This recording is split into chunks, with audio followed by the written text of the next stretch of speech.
एक गांव में सुजान सिंह नाम का एक किसान अपनी पत्नी रमावती के साथ रहता था। सुजान सिंह बहुत गरीब था। एक दिन वह अपने खेत पर काम कर रहा था। तभी वहां एक साधु बाबा आए।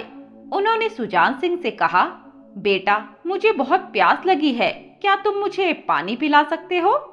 सुजान सिंह ने साधु बाबा को एक पेड़ के नीचे बिठाया और उन्हें पानी पिलाया।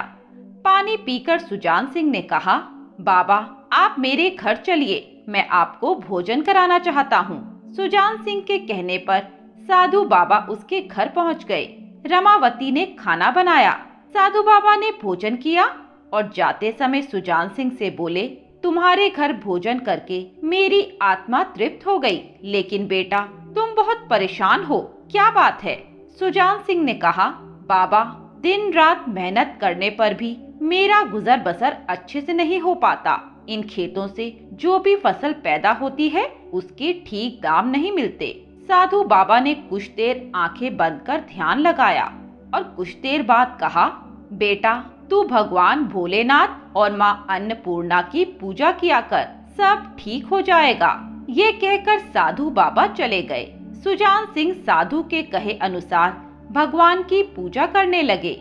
धीरे धीरे उनके खेतों में अच्छी फसल पैदा होने लगी और काफी कमाई भी होने लगी। अब सुजान सिंह के पास कई खेत हो गए। उसने गांव में बड़ा सा मकान बनवा लिया। वह अब गांव का जमींदार बन गया था। पैसा आने के कारण उसे बहुत घमंड हो गया था। उसने पूजा पाठ सब कुछ बंद कर दिया। एक दिन रमावती ने कहा, माँ अन्नपूर्णा ने हमारे भंडार भर दिए और भगवान भोलेनाथ की कृपा से आप एक किसान से जमींदार बन गए, लेकिन आप भगवान को ही भूल गए, पूजा पाठ सब बंद कर दिया। तब सुजान सिंह ने कहा, यह सब मेरी मेहनत से हुआ है। तेरे भोलेनाथ मेरे खेत में काम करने नहीं आए थे। मुझे किसी की पूजा करने की कोई जरूरत नहीं है। यह सुनकर रमावती को बहुत दुख हुआ। वह घर में बने मंदिर के सामने बैठकर रोती हुई बोली, हे महादेव और माँ अन्नपूर्णा, मेरे पति को क्षमा कर देना। पैसे ने उनकी आंखों पर पर्दा डाल दिया। एक दिन सुजान सिंह अपने घर के बाहर बैठा था। तभी वही साधु बाबा आए और उन्होंने पूछा, बेटा, मुझे पहचाना क्या? मैं कुछ साल पहले आया था, तुमने मुझे भोजन कराया था।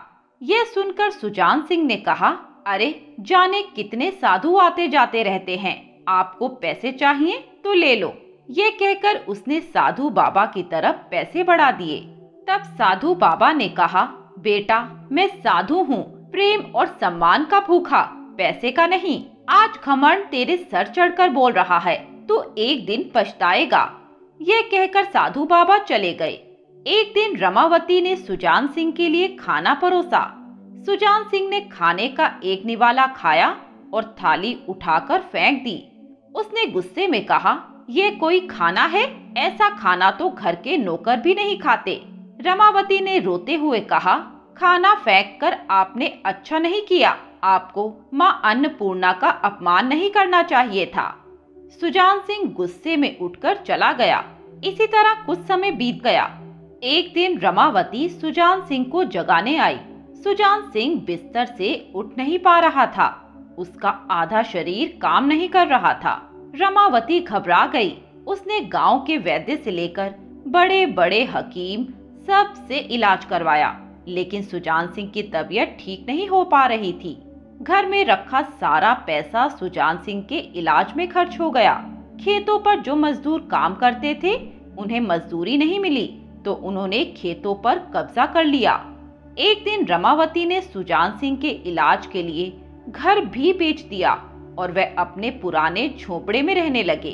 सुजान सिंह बिस्तर पर पड़े पड़े रोता रहता। उसका सारा घमंड चला गया। एक दिन रमावती सुजान सिंह के लिए दवा लेने जा रही थी। तभी उसने देखा, एक पेड़ के नीचे वही साधु बाबा ध्यान लगाए बैठे थे। रमावती ने जाकर उनके पैर पकड़ लिए और रोने लगी। साधु बाबा के पूछने पर उसने सारी बात बता दी। तब साधु बाबा ने कहा, तेरे पति ने माँ अन्नपूर्णा का अनादर किया है, उसे कोई नहीं बचा सकता। यह सुनकर रमावती ने कहा, बाबा, कोई उपाय बताइए, नहीं तो मैं भी प्राण त्याग दूंगी। तब साधु बाबा ने कहा, एक उपाय है, तू कर सके तो तू आज से बिना अन्न जल ग्रहण किए महामृत्युंजय का पाठ पढ़ना शुरू कर दे। 3 दिन तक यह पाठ कर। यदि भगवान भोलेनाथ ने तेरी पुकार सुन ली तो तेरा पति ठीक हो जाएगा। लेकिन माँ अन्नपूर्णा को प्रसन्न करने के लिए तेरे पति को माँ का भंडारा करना पड़ेगा, जिसमें गांव वाले और साधु संतों को सम्मान पूर्वक खाना खिलाना होगा। रमावती ने कहा, बाबा, महामृत्युंजय का पाठ तो मैं कर लूंगी, लेकिन भंडारे का इंतजाम कैसे होगा? तब साधु बाबा बोले, तुम दोनों सच्चे मन से माँ अन्नपूर्णा से प्रार्थना कर भंडारे का संकल्प करो। यदि सच्चे मन से माँ को याद करोगे तो माँ अन्नपूर्णा तुम्हारे भंडार भर देगी। रमावती ने घर आकर महामृत्युंजय का पाठ आरंभ किया और 3 दिनों तक निर्जला रहकर पाठ करती रही। तीसरे दिन सुजान सिंह की तबीयत ठीक होने लगी। वह किसी तरह भगवान भोलेनाथ के चरणों में जाकर गिर गया और उनसे क्षमा मांगने लगा। अगले दिन रमावती साधु बाबा के पास गई और कहा, बाबा, मेरे पति ठीक हो गए, अब भंडारा कैसे होगा? साधु बाबा ने कहा, तू पूरे गांव को न्योता दे दे, माई की कृपा से सब हो जाएगा। रमावती ने पूरे गांव को न्योता दे दिया। भंडारे से 1 दिन पहले रात में साधु बाबा सुजान सिंह के घर आए। उन्हें देखकर सुजान सिंह उनके पैरों में गिर गया और रोने लगा। बाबा ने उसे उठाया और रमावती से पूछा, कल भंडारे का क्या इंतजाम किया है? यह सुनकर रमावती रोने लगी और बोली, बाबा, मेरे पास तो यह थोड़ा सा अनाज है, जिसमें पूरा गांव कैसे भोजन करेगा? साधु बाबा ने एक चावल का दाना रमावती को दिया और कहा, इसे अपने अन्न में मिला दे। ये माँ अन्नपूर्णा के भोग का चावल है। माँ चाहेगी तो इससे ही भंडारा हो जाएगा। सुबह जब सुजान सिंह और रमावती उठे तो उन्होंने देखा उनके घर में अन्न धन के भंडार भरे पड़े हैं। दोनों ने माँ अन्नपूर्णा और भोलेनाथ का भोग लगाया और भंडारा शुरू किया। पूरा गांव खाना खा चुका था, फिर भी अन्न खत्म नहीं हो रहा था।